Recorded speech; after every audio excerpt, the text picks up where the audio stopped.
Hi, and welcome to another episode of Rule of Carnage. My name is Glenn Ford. I'm a games designer and developer, and I'm here talking to Mike Hutchinson. Hello. I'm also a Um, rules guy. I'm a rules guy. a rules guy. You are a rules guy specifically, or we are both rules guys in relation to a game called Gaslands. I'm And not sure we've Gaslands, ever mentioned that on this podcast before, Glenn. yeah, no, I imagine people are completely unaware of that fact. But the point of today's conversation is that you, and some degree, me also, are perpetual tinkerers and fiddlers and kerfuddlers. And we've been looking into Gaslands and poking bits of it with a stick and seeing how maybe things can be adjusted, why they could be adjusted, and if things can be a little bit refined. And you're talking about putting out a series of R&D blog posts for the community. So do you want to sort of explain a little bit about the idea of the blog posts, and then we'll talk about what today's conversation is going to be about specifically? Yeah, totally. So I've been messing around with a few bits of Gaslands Refuel that I'm still not 100% satisfied with. And I suppose, like, as I've been testing some of the Gaslands legacy stuff, and if you've seen, I recently put out Gaslands, like a kind of kids mode for Gaslands called Ready, Set, Go. And I'm also working on the next sort of expansion for Gaslands for Blaster. And all of these things have been like pressing different parts of the Gaslands sort of mechanical engine. And in particular, I guess there are a few things that I still worry about Gaslands, and that, you know, as the game matures with its player base, like, we still hear people saying, do you know what, this game does take quite a long time when there's a few players, or do you know what, we never really finish death races, we tend to just scrap until the first and maybe the second gate. And so there are some things that I think are just less than perfect and can still be tinkered with. And putting out the kids mode sort of gave me this idea, well, maybe I can provide people with a sort of like a little, it's not quite an errata, but it's like, here's a sort of experimental set of a new version of a rule which you can play with at your table if it looks like it's going to be more fun. And then over time, you know, we'll figure out whether those things add up to something nice or not. So yeah, there's a list of them that we're going to go through. So we'll have a short conversation on each of these, so that I can include them in the blog, and so that we can kind of express what's going on behind the scenes at the Gaslands pit stop. Indeedy. So I think the first chunky thing we're talking about fiddling around with is wipeouts in Gaslands. Yes. So for the people, as I say, who might conceivably be watching this channel who aren't aware of how Gaslands works, Gaslands is a car racing game. As you drive, you pick up things called hazards that represent you losing a little bit of control of the vehicle. This happens when you do a handbrake turn or take a tight bend in a very high gear. Once you hit a certain number of hazards, 6 as standard, your car wipes out. So what happens in a wipeout is that you spin around. Well, the next person around the table gets to spin you in the direction of their choice. You might flip through the air and sort of smash your car up a little bit. And then you go down to the lowest available gear, and all of your hazards get knocked off, so you can then start again. Now, I suppose the immediate the elephant in the room in relation to wipeouts is that bit where we say you go down to first gear. Yep. So the way that Gaslands works is each turn has 6 gear phases. Your car gets to activate if its current gear is equal to or above the current gear phase. So if it's, say, gear phase 2, and you wipe out and you go down to gear 1, you then miss out. If you haven't activated a gear phase 2 yet, gear phase 2, gear phase 3, gear phase 4, gear phase 5, gear phase 6, and potentially you're kind of sitting there regretting your life choices, as everybody else has hooting fun racing off around the table going, oh, this is brilliant. I pity and this is all part of the central sort of risk reward reward cycle of the game, which is there are 6 potential activations that you can have. It's very difficult to have all 6 of those, but if you play well and you manage your risk successfully, and you manage your hazards, and you make good decisions about when to roll skid dice and which templates to use, and you're careful about which icons appear on the templates, and you manage all of that stuff, then you will ultimately more reliably have more activations than your opponent, and that's clearly going to be a good thing, and so yay for that. So the flip side of that system has to be something that punishes you for making poor decisions or not managing your hazards, and it has to be something where, having pushed towards as many activations as possible, sort of the opposite happens, which is you get fewer activations than you wanted. And so that was the logic behind, like, wipeouts should be that moment where you shot for the moon and you missed, and therefore things turn out bad for you. But it has this really ghastly side effect, which is that I really don't like miss a turn mechanics in board games, and then I wrote a war game which has a monstrous miss a turn mechanic, which is like miss 5 turns, like miss, and because of the fact that, you know, which we'll talk about in other places, the game can, depending on the player count and depending on the size of the teams that you're playing, can take quite a long time to play a turn. You know, it's not that unusual that somebody wipes out through inexperience, and then it basically has nothing to do for like 45 minutes, which is clearly garbage. Like, what? How did that make it to the place that we are now? And I know how it did, and it's not. And so it's not unfixable. And I suppose that's the question: is how do we fix it? And so we've tried focusing in on that moment of, I wiped out early on in the turn, and then I had to miss a massive chunk of the turn. Like, that was the beginning of it. So the natural thought was, okay, let's look at wipeouts specifically, because there's lots of other things you could tinker with. You could tinker with the hazard economy, you could tinker with the turn structure, you could tinker with how gearing up works. But for the sake of zooming in on something, we decided to look at wipeouts specifically, because that's the moment where the plaster gets ripped off and you get told to sit down and miss a turn. So tried a couple of things first. One of the things that we tried was instead of removing all of your gears and you not being able to have any turn, we'd been messing around with another rule that we won't go into detail now because spoilers, but we messed around with a version of the wipeout where your opponent gets to push you out of position more completely. Like, they essentially get like a free movement step as you veer out of control, which is always like, that's been something that's always been like a cool idea anyway. Like, why, when you wipe out and lose control, do you just spin on the spot? Surely you should make a move. And so we tried that, make a move, and then you don't lose your gears, but like someone's put you in an annoying place. So that was the first thing I think that we tried.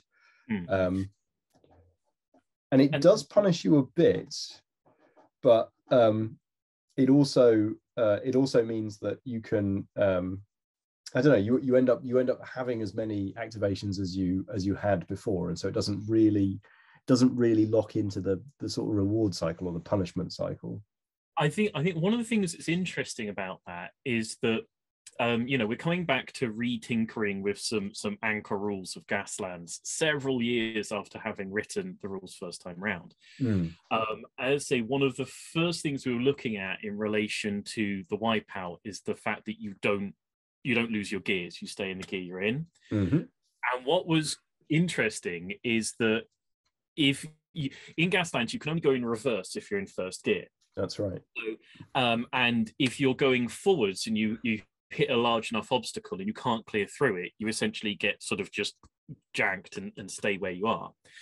And so interestingly, putting in this system whereby you didn't lose your gears in a sort of, oh, this is great, this will help people out, they'll get more activations, they'll get to keep playing, did return back to this thing that we figured out first time round, but we had to re-figure out in a way, is that, but if you don't lose your gears, and somebody controls where you're facing and where you're going, occasionally it means you're then just cracking into a mountain and then you're stuck at the mountain going, I'm doomed, that's it.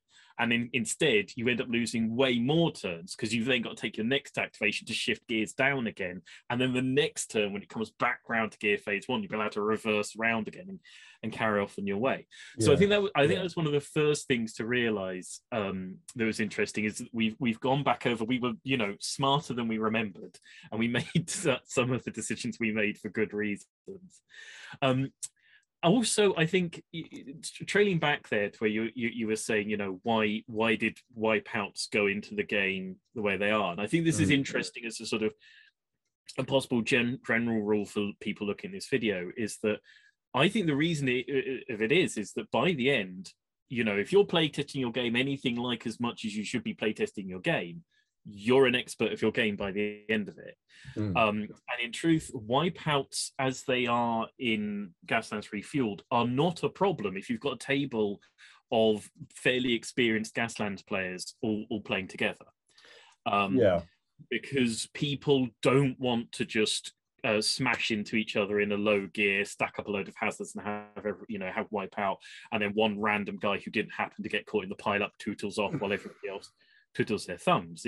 If people have played Gaslands a few times, you all go, okay, let's all be gentlemen for the first 2 activations, because we all know we want to get playing with our toys, and let's only smash into each other when it's really worth the payout.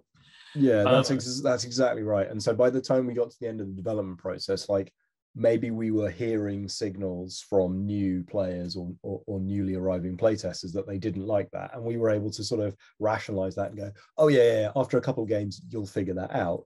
But of course, the point is, you may not get a couple of games out of a player if their first experience is a 45-minute long miss a turn, because they'll just go, well, what is this nonsense? I came here to play a game and I'm being told I'm not allowed to. So I think that as more players get introduced, and as degrees of separation, like, ultimately make the people who are touching this game way less sympathetic about it. Like, the initial playtesters, the first round of people getting in early, like, they were just more sympathetic to its flaws. And now people are looking at it and going, well, this is garbage. Why is it so garbage? And I feel that new player experience isn't where it needs to be.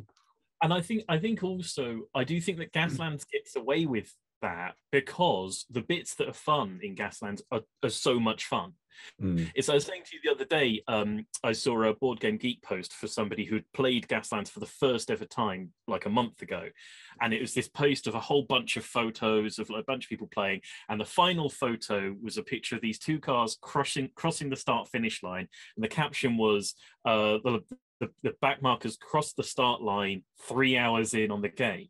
And the rest of his comments were all like, we had so much fun, we had a blast, we really enjoyed the game. But it was like, we did call it after 3 hours, and some people basically never. Yeah, I mean, it's supposed to be a racing game. It's not supposed to be Twilight Imperium. Like, it's just not supposed to take all afternoon, but it does. But we'll talk about that, I think, in a separate conversation. Even as you're wiping out, before you know that you're going to sit out for 45 minutes, you're like, wow, this is exciting, this is cool, and then you get slapped with a 45-minute miss a turn, and like, there's still a residual, like, well, that was fun, but I wish I was still doing that. And so I guess that was the question. And so we tried a few things, and I guess it was a conversation last weekend where we struck on the next version of this. Who knows if this will be the final version, but what we kind of realized was the arc of the turn, the arc of the round, the 6 gear phases that you have in a round. Some of those gear phases are essential. Like, not having a gear 1 and 2 activation is really crummy and really puts you in a bad situation. Having a gear 3 and gear 4, like, most people will have a gear 3 and a gear 4 activation. Some vehicles can't even get a gear 4 activation. So those are your kind of like, those are your creamy sort of getting stuff done activations. And then gear 5 and 6, like, honestly, you don't see them that much. Like, gear 5 is a really nice gear to be in if you know what you're doing. If you've got, like, you've got a nice straight to hang down or whatever, you're going to then gear down into 4th so that you've got something sensible to do in the following round. Like, gear 5 is a risky interesting gear to get into and should be, you know, that's a reward for playing well. And gear 6 is just like Looney Town, like barely anyone ever gets there. It's amazing when you do. It's almost always a terrible idea. It's brilliant. And you so often regret your choice if you go into gear 6. yeah, exactly. Like it's like you've broken the seal on the warranty. Like whatever happens is your own fault. So yeah. that realization that the gears are in no way equal. This isn't 6 activations and I should get 6 activations. This is like 2 absolutely essential activations, 2 sort of medium risk activations, a good one and a crazy one. Got us thinking about the fact that you gear down to 1 maybe isn't the right answer, because if you wipe out in these earlier gears, maybe you shouldn't lose your gears. Maybe it's okay that you don't lose your gears and that you do get another activation, because you're going to get pulled out of position with the spin, which is going to be a pain. And so you're going to have to probably, you know, hairpin or do something clever with slides and shifts, which is going to build your hazards back up. So it's probably okay that you lose all your hazards, because you're going to probably pick up 2 or 3 trying to get out of this sticky situation that your opponent put you in. And what it essentially means is, if you were to wipe out in 1 or 2, you are basically guaranteed to get the next activation. And if you wipe out in 3, you are guaranteed, if you've already activated, if you haven't already activated. I can't remember which way around it is. I thought about it this morning, but yeah, basically it means 1, 2, and 3 are pretty much guaranteed. And then you might have to sit out of 4, 5, and 6. But do you know what? Quite often people sit out of gear 4 with 1 or more of their cars, and gear 5 is actually kind of special anyway. So, well, I think the thing about the wipeout is that it's a bunch of punishments, but the punishments that are fun and acceptable, and then punishments that are just kind of punishments. And the thing is that spinning and flipping are funny. They're punishments. It's a bad thing to have happen to you. It will put you out of position. You will have to figure out how to get around it. But it's funny. You know, when you say, okay, the next person around the table spins you to the position of their choice, and your friend, what problems can I put you in? Everyone's enjoying that, and then they spin you round, so you're ramming into a lamppost or sending you to one of your friends. You're like, right, okay, now I've got to deal with what you've done to me. And flipping also, you're going through the air. You're doing your, you know, Blues Brothers moment of spiraling round, and then sometimes you land back on your wheels and you've actually got an extra bit of movement, and sure, the doors have fallen off, but now you're racing away and you're like, oh, that was pretty cool. That's a swish moment. Whereas losing your gears is like, crank, oh, okay, this is just the game punishing me for having made my mistakes. And it's fair to get punished for making mistakes, but, you know, there has to come a point where the fun evens out. And I think, so at the moment, so flips have always worked where you roll a dice, and if you roll the dice is under your gears, you flip, and if it's not, you don't, because the higher gear you're in, the more likely you are to flip, because it's sort of meant. And so the spins always happened. The flips happened more if you were in a higher gear, and then the gearing down used to always happen. And so I think the version because before we were sort of like, okay, it has to be nice and elegant. It always has to be the same thing in every gear phase and every turn, so that people remember it nice and easily. These are the steps you go through, and they're always the same. Yep. The flip doesn't always happen, but you always take the same test. And I think the realization is to go, okay, the always the same thing is so little of a game smoothing moment in return for the sometimes you wipe out in second gear, and that's such an ungame smoothing moment that it's just not worth the reward of going, wipeouts are always the same in every single gear. And it's worth going, okay, look, if you're in for, you know, whichever gear you're in, you go down, but you go down to at least third, I think is where we're currently on at the moment. Yep, third. So if you wipe out in first, second, or third gear, you spin, you might flip. If you're second or third, you don't lose gears. If you wipe out in fourth, fifth, or sixth, You spin, you are more likely to flip, and you will lose some gears. Part of this will be finding the crisp language that just makes it easy for someone to say to another human in one sentence. Yeah. Oh, now you have to reduce your gears to at least 3, but as low as you like. Yes, and I think that's one of the other things in what I was mentioning before about the fact that if you don't gear down, you can get stuck in the side of a mountain. Meant that gearing down had to still be in there in the wipeouts, because we want to hand over some control of your car to your opponent and some control of your car to random chance, because that's what should happen when you lose control of your car. You don't have control of it. It means that there's a possibility of either your opponent or the flip putting you in an untenable position if you remain in the gear you're in. So gear losing was always going to have to be part of the wipeout phase. If it was purely, if you want to go down into first gear, if you don't want to, don't. A, it's clunky, and B, well, it's just a reward, isn't it? It's a reward for wiping out, giving you a choice.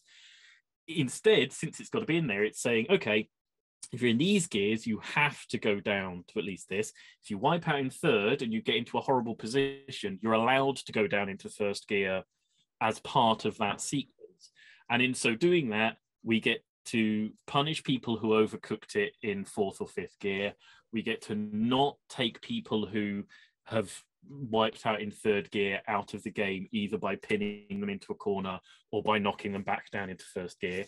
We keep the fun things that are spinning and flipping, and there's still a reward for racing well and a punishment for racing badly. One thought, just as we're talking about this, so the version of the rule that's the most easy, but I had discarded, but actually I'm going to put this back up for reconsideration. The easiest version of this rule is you make your flip check and maybe you flip, then you put yourself in gear 1, 2, or 3, your choice, then you lose all your hazards, then someone spins you. Now that instinctively feels weird, because it's like, okay, so I wipe out in gear phase 1 in first gear and I somehow magically jump into third. But actually, is it really that bad? Is it worth all of the extra, like it has to be a reduction and it can be 3, but it can be as low as you want, rather than just saying, hey, stick yourself in gear 1, 2, or 3, what do I care? Because it's not like wiping out is a brilliant way of changing into third. I mean, since it's so this is sort of live games development on the hoof. My first response is, and the issue is, when you change up or down gears, normally you gain hazards. Mm-hmm. If you're going up into third gear during the wipeout, is that a version where you gain hazards? And do you then lose the hazards? And do we have to say... yeah, I mean, depending on the way that we sequence it, like maybe you just say what gear you're in, and gearing up or gearing down is irrelevant because the next step is losing all your hazards. And then the next step is getting spun out of position. So in some regards, like, okay, so maybe now I'm in third gear, but I don't have any hazards on me, but I'm probably going to have to do a hairpin or a hard or something to, or a skin or a slide in order to get out of that situation that I'm currently in. So I'm probably going to end up with a couple of hazards. So it's a bit like taking 2 medium straights and ending up in gear phase 3 with 2 hazards and on third gear. And look, I don't think it's massively unbalanced, and it might be that the simplicity of that rule is okay. Like it excuses the slight lumpiness of, you know, sometimes the best choice is to wipe out in order to get into third, but we'd have to play test it. I mean, my initial reaction to that is the issue is that despite being less wordy, it's more unintuitive. You know, possibly the thing of saying you go down gears to the gear of your choice, but it has to be at least gear 3, might be wordy, might be clunky, but people go, obviously, the wipeout is a bad thing. I'm changing down gears. That makes complete sense. If it's put yourself in whatever gear you want, the mental overhead of going, right, so in first and second gear, I can wiping accelerate out is a good thing. Wiping out in fourth or fifth or sixth gear, it's a bad thing. In a third gear, it's, I don't know, if I end up wanting to reverse, it's a good thing. Maybe it's not. Right, rather than reducing to maximum 3 but minimum 1, it's basically saying wipeouts are at best neutral in 1 to 3 and definitely bad in 4, 5, 6. Yeah, and I think there's inherently a logic that people go, okay, if I lose control of my car at higher speed, it's more a problem than if I lose control at lower speed. Well, I mean, that's just life, isn't it? That fits with reality. The fact of sometimes when I wipe out, when I completely lose control of my vehicle, I suddenly accelerate and go to third gear, and actually in the long run it would mean that I'll have better control of my vehicle by the time I get to gear phase 3, because I won't have had to shift up, and I can use those shifts to knock off the hazards that I picked up from my hairpin. That's completely unnatural and weird and will fry somebody's brain. And I'll tell you something else. One of the things is the number of times we've mildly bemoaned the fact that spins are called spins in Gaslands because you have to stop someone and go, it's a good thing. Spinning is a good thing. It gives you more control. Don't fear it. It's not spinning out of control. That we've sometimes gone, I wish it was called like a handbrake turn or something else. And now we're going in and saying, okay, sometimes the wipeout is a good thing for you. Sometimes it's beneficial. And that's just like, but sometimes it's not. And sometimes it is. Personally, just the brain fry, I think it's less intuitive than the wordier version. Yeah, so maybe casting around here, it's like you have to put yourself in gear 1, 2, or 3, but you can't change up. Sure, yeah. Just, I would say change down to a minimum of third gear. The problem is that if you use the word reduce or use the word change down and you're in third, there's just like this little brain moment where you're like, wait, I have to change, but I don't have to change. Okay, cool. What? So it's just finding exactly what the right thing is. I think reduce to a minimum of the number you're already on isn't unusual in tabletop gaming, in my opinion. I feel like there's a few things where you go, I've got to reduce the number to I mean, there are things like hand limits, cards in your hand type of thing. Gaslands has various points where it says reduce target number by 1 to a minimum of X. And there are cases where the only reason to put those words in is there are cases where you're already on that number. And so, it exists in Gaslands. It's part of the Gaslands parlance that says sometimes reduce this thing to a minimum of X and the number you're on is already X. So essentially you don't get to do anything using this particular rule. It's not a new experience in Gaslands. I agree it's more of a central anchor rule this time, and I think, and my point, I guess, with this is if it's wordy and clunky and slightly odd to learn the first time you read it, but it's intuitive, it locks immediately into your brain and you never have to go back to it. If it's super elegant and smooth and easy the first time you read it, but unintuitive, you've then got to read it 8 times, and every time you're a bit like, oh, what do I get? And I would rather go with...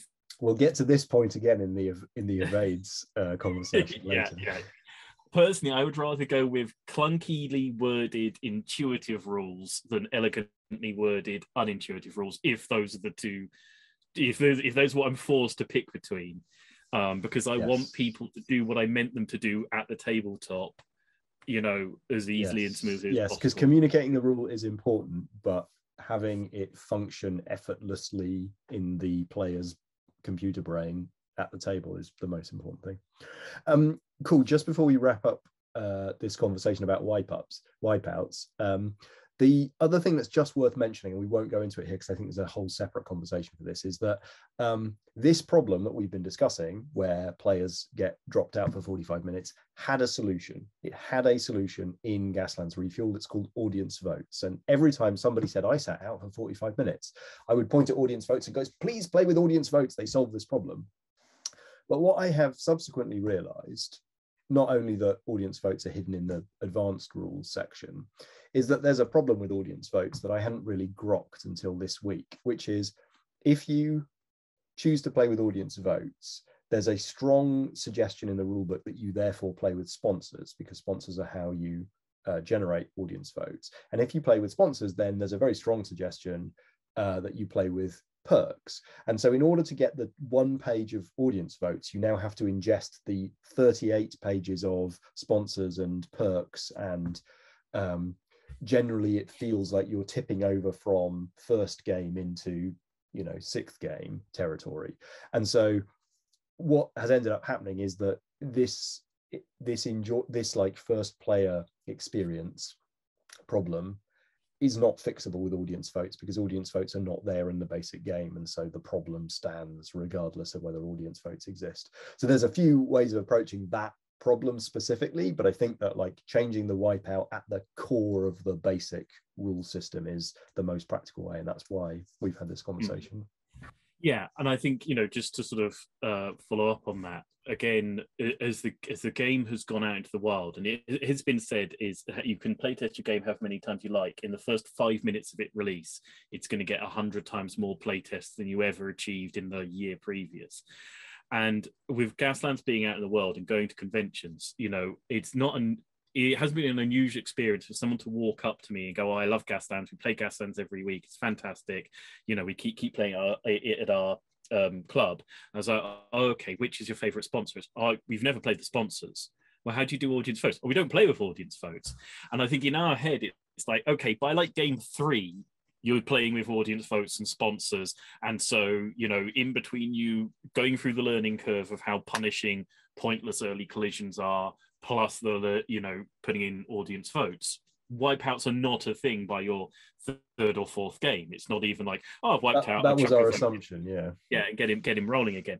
And learning that players are like, "Oh no, I've played like 100 games of it and have never used audience votes," you know, has been for a learning experience for us, and realizing, okay, we can't just go, okay, well, the advanced rule there fixes it out, just because what people consider an advanced rule, you know, and an alternative rule set and something they may or may not choose to play with is very different from group to group and person to person. So yeah, so I think we'll probably dig into that in a separate conversation, but yeah, it all cuts to basically the problem of what's the best first interaction, what's the best first player experience. Cool. Okay. All right. Thanks for that interesting conversation.